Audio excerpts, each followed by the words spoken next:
എന്നെ നന്നായി പുലർത്തും എൻ്റെ പ്രാണനായകനേശു. എന്നെ നന്നായി അറിയും, എന്നെ നന്നായി പുലർത്തും എൻ്റെ പ്രാണനായകനേശു.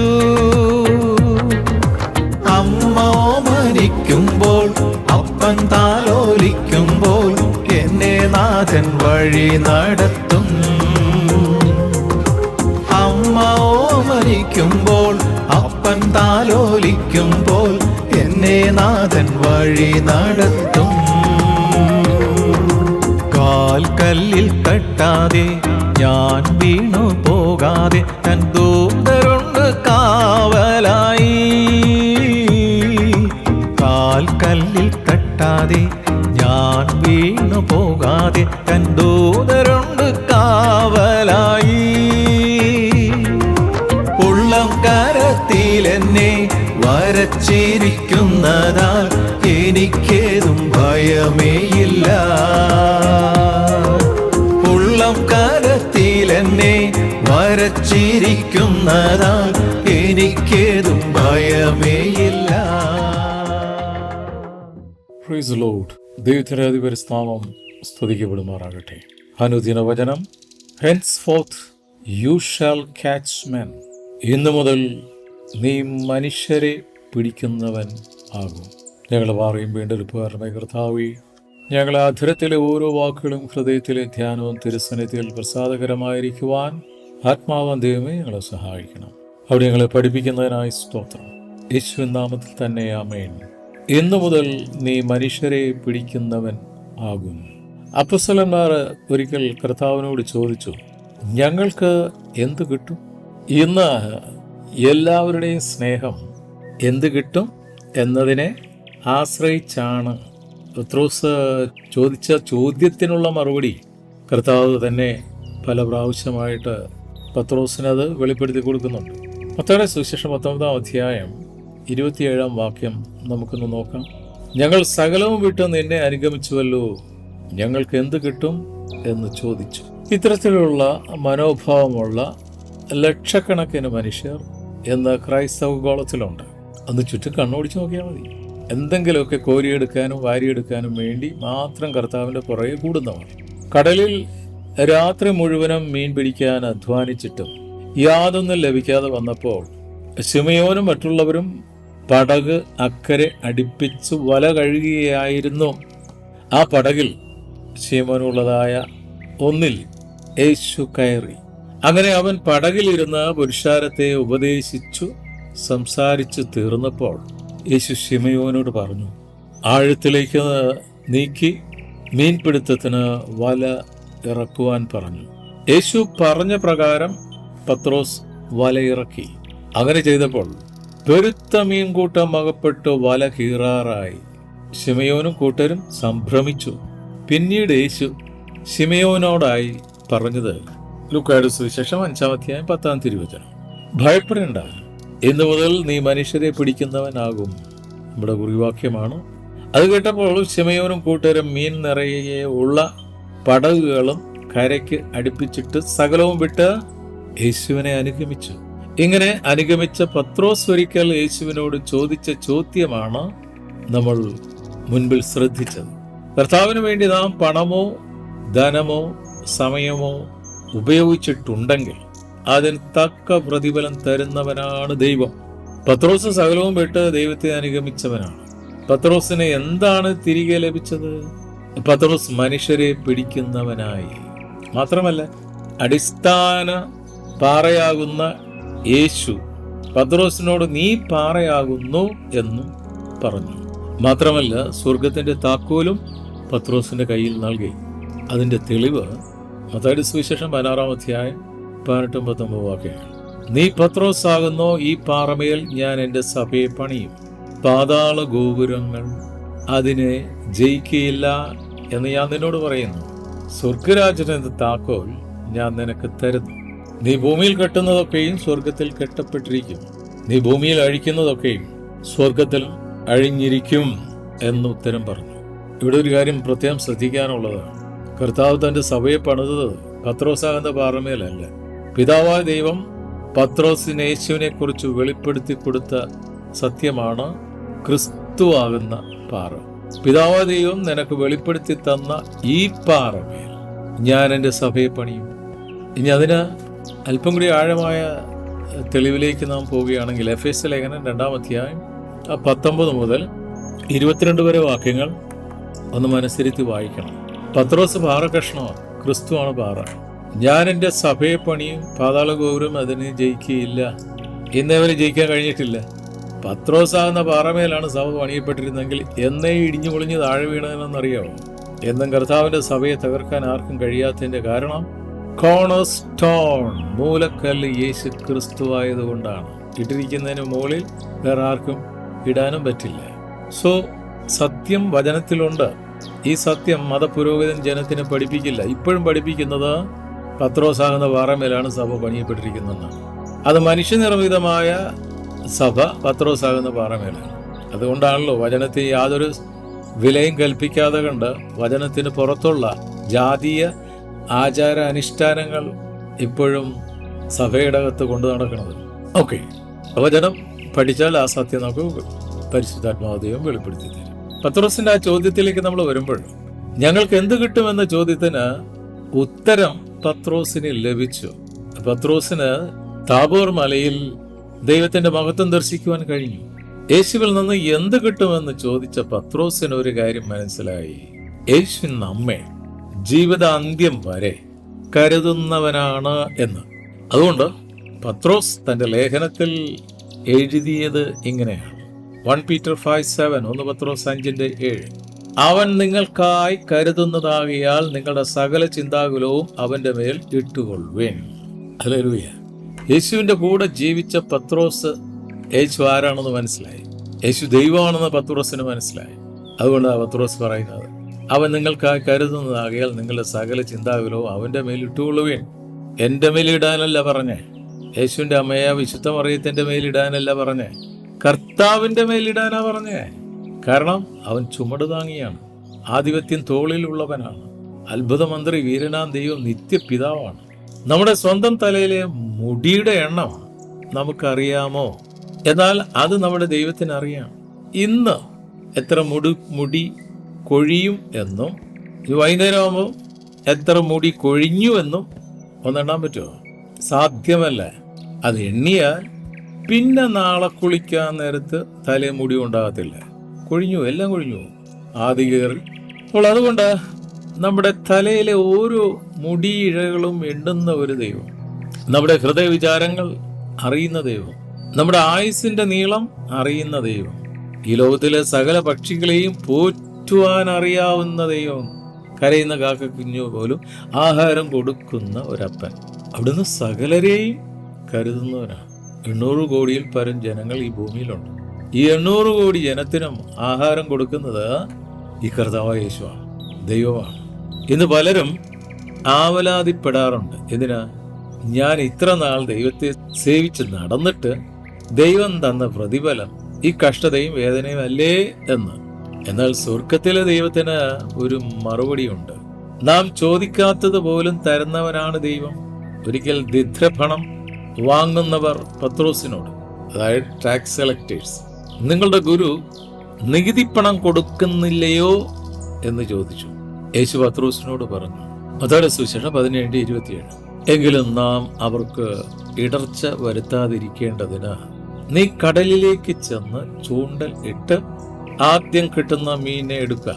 അതിന്റെ വായ് തുറക്കുമ്പോൾ ഒരു ചതുർദ്രഹ്മ പണം കാണും. അതെടുത്ത് എനിക്കും നിനക്കും വേണ്ടി കൊടുക്കുക എന്ന് കർത്താവ് പറഞ്ഞു. കർത്താവ് യേശുക്രിസ്തു ഈ ഭൂമിയിലായിരുന്നപ്പോൾ ഗവൺമെന്റിന്റെ നിയമപ്രകാരം ടാക്സ് പേ ചെയ്ത് ജീവിച്ചവനാ. അതുകൊണ്ട് ക്രിസ്ത്യാനി, നീ കള്ളപ്പണം വെച്ചോണ്ട് ഗവൺമെന്റിനെ പറ്റിക്കരുത്. എന്തെങ്കിലുമൊക്കെ കയ്യിലുണ്ടെങ്കിൽ അത് വെളുപ്പിക്കാനും പരിശ്രമിക്കരുത്. സ്തോത്രം.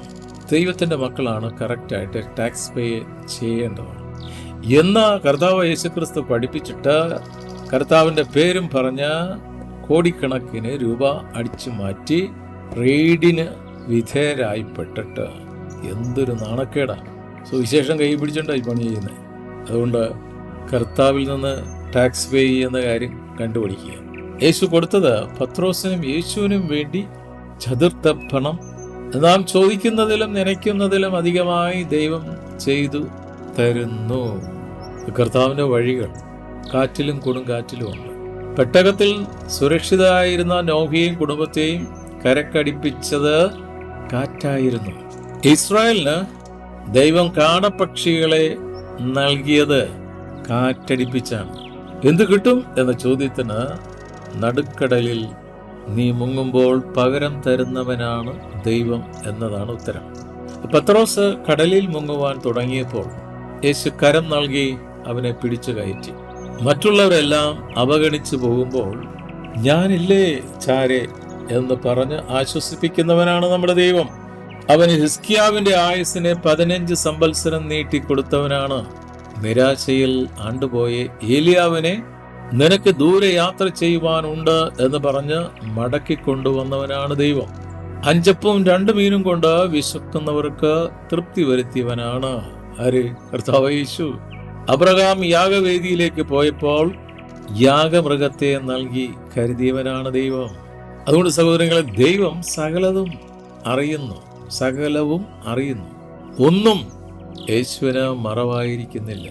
എന്ത് കിട്ടും എന്ന ചോദ്യത്തിന് ഉത്തരം നമുക്ക് ദൈവത്തിൽ നിന്ന് സകലതും ലഭിക്കുന്നു എന്ന് തന്നെയാണ്. എന്നോട് ചേർത്തൊരു ആമേൻ പറയാം. ആമേൻ. ദൈവം നമുക്ക് പരിശുദ്ധാത്മാവെന്ന മഹത്തായ ദാനം തരുന്നു. ആർത്തിയുള്ളവന് തൃപ്തി വരുത്തുന്നവനാണ് കർത്താവ്. ഈ ശക്തി സകലത്തിലും നമ്മളെ പ്രാപ്തരാക്കുന്നു. ഈ ശക്തി ദുഷ്ടപിശാചിനോട് പോരാടുവാൻ നമുക്ക് ശക്തി നൽകുന്നു. ആമേൻ, ആമേൻ, ആമേൻ.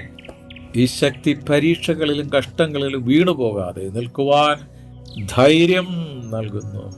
കാരാഗൃഹത്തിൽ സുഖമായി കിടന്നുറങ്ങാൻ പത്രോസിന് ഈ ശക്തി തുണയായി. യേശുവിന്റെ കാൽപാദങ്ങൾ ചുംബിക്കുവാൻ തക്കവണ്ണം തല കീഴെ ക്രൂശിൽ തറച്ച് രക്തസാക്ഷ്യം മരണം പ്രാപിക്കുവാൻ പത്രോസിനെ ശക്തമാക്കിയത് ഇതേ ശക്തി തന്നെയാണ്.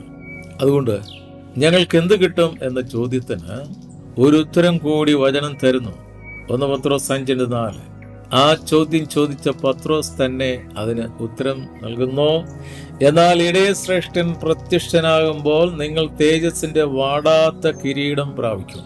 ഈ കാലഘട്ടത്തിലെ സുവിശേഷ പ്രഘോഷണത്തിൽ, ഈ കാലഘട്ടത്തിലെ ആധുനിക യുഗത്തിലെ കർത്താവിന്റെ വേലക്കാരും ഈ കിരീടത്തെക്കുറിച്ച് പറയത്തില്ല. ക്ഷണികമായ, ഇപ്പോൾ കണ്ണു നിറയെ കാണാൻ പറ്റുന്ന രീതിയിലുള്ള ഭൗതികമായിട്ടുള്ള കാര്യങ്ങളെ കുറിച്ചാണ് സംസാരിക്കുന്നത്. എന്നാൽ ഇടയശ്രേഷ്ഠൻ പ്രത്യക്ഷനാകുമ്പോൾ നിങ്ങൾ തേജസ്സിന്റെ വാടാത്ത കിരീടം പ്രാപിക്കും. ചിലർക്കല്ല, എല്ലാവർക്കും. വിശ്വസ്തതയുടെ കൂറു പുലർത്തി കർത്താവിനോട് ചേർന്ന് നിൽക്കുന്ന എല്ലാവർക്കും. അതിനാൽ ദൈവികമായ പ്രവർത്തനങ്ങൾക്ക് തക്ക പ്രതിഫലമുണ്ട്. കർത്താവ് വാഗ്ദത്തം ചെയ്ത ആ നിത്യ തേജസ്സിനായി പ്രത്യാശയോടെ നമുക്ക് കാത്തിരിക്കാം. ഈ വചനങ്ങളാൽ കർത്താവ് നമ്മളെ അനുഗ്രഹിക്കട്ടെ. പ്രാർത്ഥിക്കാം. നിത്യന പരിസരമായ ഞങ്ങളുടെ സ്വർഗീയ പിതാവേ, അനുഗ്രഹിക്കപ്പെട്ട ഒരു ദിനം കൂടി ഞങ്ങൾക്ക് നൽകിയതിനായി സ്തോത്രം. ഇന്ന് തിരുവചനം ശ്രവിച്ച ഓരോ മക്കളെയും അനുഗ്രഹിച്ച് പ്രാർത്ഥിക്കുന്നു. ഞങ്ങൾ കുടുംബമായി ഞങ്ങളെ തിരുക്കരങ്ങൾ സമർപ്പിക്കുന്നു. ഞങ്ങൾ ഓരോരുത്തരും ചേർന്ന് നിൽക്കുന്ന കൂട്ടായ്മകളെ അനുഗ്രഹിച്ച് പ്രാർത്ഥിക്കുന്നു. കർത്താവേ, അവിടെ ഞങ്ങളെ മനുഷ്യരെ പിടിക്കുന്നവരാക്കുന്ന ആ ശ്രേഷ്ഠമായ ശുശ്രൂഷയെ ഭരമേൽപ്പിച്ചിരിക്കുന്നതിനായി സ്തോത്രം. എന്ത് ഞങ്ങൾക്ക് അങ്ങയിൽ നിന്ന് നേടാമെന്നല്ല, എന്ത് ഞങ്ങൾക്ക് അങ്ങേക്ക് തരാം എന്നുള്ള ആ ഒരു പൂർണ്ണ സമർപ്പണത്തോടെ മുന്നോട്ട് ജീവിക്കുവാൻ ഞങ്ങളെ സഹായിക്കുന്നതിനായി സ്തോത്രം ചെയ്യുന്നു. ഞങ്ങൾക്ക് തന്നിരിക്കുന്ന ഭൗതിക നന്മകൾക്കായി സ്തോത്രം, ആത്മീയ കൃപാവരങ്ങൾക്കായി സ്തോത്രം. ഞങ്ങളുടെ തലമുറകളെ അനുഗ്രഹിച്ച് പ്രാർത്ഥിക്കുന്ന മക്കൾ അനുഗ്രഹിക്കപ്പെട്ട ശ്രേഷ്ഠ വർഗമായി തന്നെ ഈ നൂറ്റാണ്ടിൽ ഒരു ദുഷ്ടശക്തിയും മക്കളെ തൊടാതെ അത്ഭുതകരമായി മക്കളെ പരിപാലിക്കുന്നതിനായി സ്തോത്രം ചെയ്യുന്നു. വാർദ്ധക്യത്തിലായിരിക്കുന്ന മാതാപിതാക്കളെ സമർപ്പിച്ച് പ്രാർത്ഥിക്കുന്നു. നരക്കുകളും ചുമക്കുമെന്ന് അറിയിച്ചത് കർത്താവേ, ഉള്ളം കയ്യിൽ അവരെ വഹിക്കുന്നതിനായി സ്തോത്രം. സകല രോഗങ്ങൾക്കും സൗഖ്യം നൽകി ബലപ്പെടുത്തി അവരെ നയിക്കുന്നതിനായി സ്തോത്രം. വിശുദ്ധർക്ക് വേണ്ടി പ്രാർത്ഥിക്കണമെന്നുള്ള തിരുവചന പ്രകാരം ഞങ്ങൾ അന്യോന്യം പ്രാർത്ഥിക്കുന്നു. ദൂരത്തും ചാരത്തുമായി ജോലിക്കായി പഠനത്തിനായി പോയിരിക്കുന്ന ഞങ്ങളുടെ കൂട്ടുവിശുദ്ധരെ, ഞങ്ങളുടെ സഹോദരന്മാരെ, ബന്ധുമിത്രാദികളെ ഈ സമയത്തോർത്ത് പ്രാർത്ഥിക്കുന്നു. കരയിലൂടെയും ജലത്തിലൂടെയും വായുവിലൂടെയും യാത്ര ചെയ്യുന്ന സഹോദരങ്ങളെ ഓർത്ത് പ്രാർത്ഥിക്കുന്നു. ലോകസമാധാനത്തിന് വേണ്ടി പ്രാർത്ഥിക്കുന്നു. ഇസ്രായേലിനെ സമർപ്പിക്കുന്നു, അമേരിക്കയെ സമർപ്പിക്കുന്നു, റഷ്യയെ സമർപ്പിക്കുന്നു, ഉക്രൈനെ സമർപ്പിക്കുന്നു. ഗൾഫ് രാഷ്ട്രങ്ങളെ ഓർത്ത് പ്രാർത്ഥിക്കുന്നു, ആഫ്രിക്കൻ രാജ്യങ്ങളെ ഓർത്ത് പ്രാർത്ഥിക്കുന്നു, ചൈനയെ സമർപ്പിച്ച് പ്രാർത്ഥിക്കുന്നു. കർത്താവേ, ഓസ്ട്രേലിയ ഓർത്ത് പ്രാർത്ഥിക്കുന്നു, ജർമ്മനി ഓർത്ത് പ്രാർത്ഥിക്കുന്നു. എല്ലാ രാഷ്ട്രങ്ങളെയും വിശേഷാൽ ഞങ്ങളുടെ മാതൃരാജ്യം ഇന്ത്യയെ സമർപ്പിച്ച് പ്രാർത്ഥിക്കുന്നു. ഇന്ത്യ അനുഗ്രഹിക്കപ്പെട്ട രാഷ്ട്രമായി മാറുന്നതിനായി സ്തോത്രം ചെയ്യുന്നു. സ്തോത്രം നന്ദിയോടെ സ്തുതിക്കുന്നു. ഇന്നത്തെ ദിനത്തിനായി സ്തോത്രം. ഇന്നത്തെ ഞങ്ങളെ എല്ലാ ശുശ്രൂഷകളെയും അവിടുന്ന് അനുഗ്രഹിച്ചിരിക്കുക. നന്ദി. പ്രാർത്ഥന യാചന കേട്ടിരിക്കുക. സ്തോത്രപ്പായ യേശുവിൻ നാമത്തിൽ തന്നെ. ആമേൻ, ആമേൻ, ആമേൻ.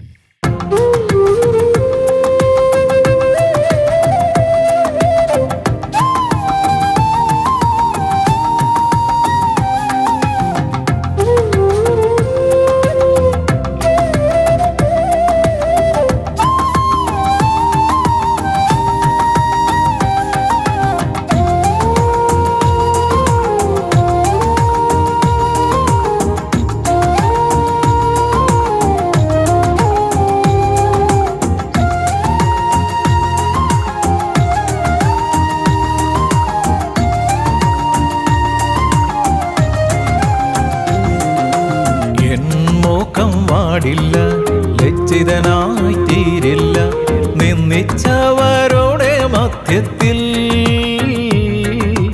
എൻ മോക്കം വാടില്ല, ലജ്ജിതയായി തീരില്ല, നിന്ദിച്ചവരുടെ മധ്യത്തിൽ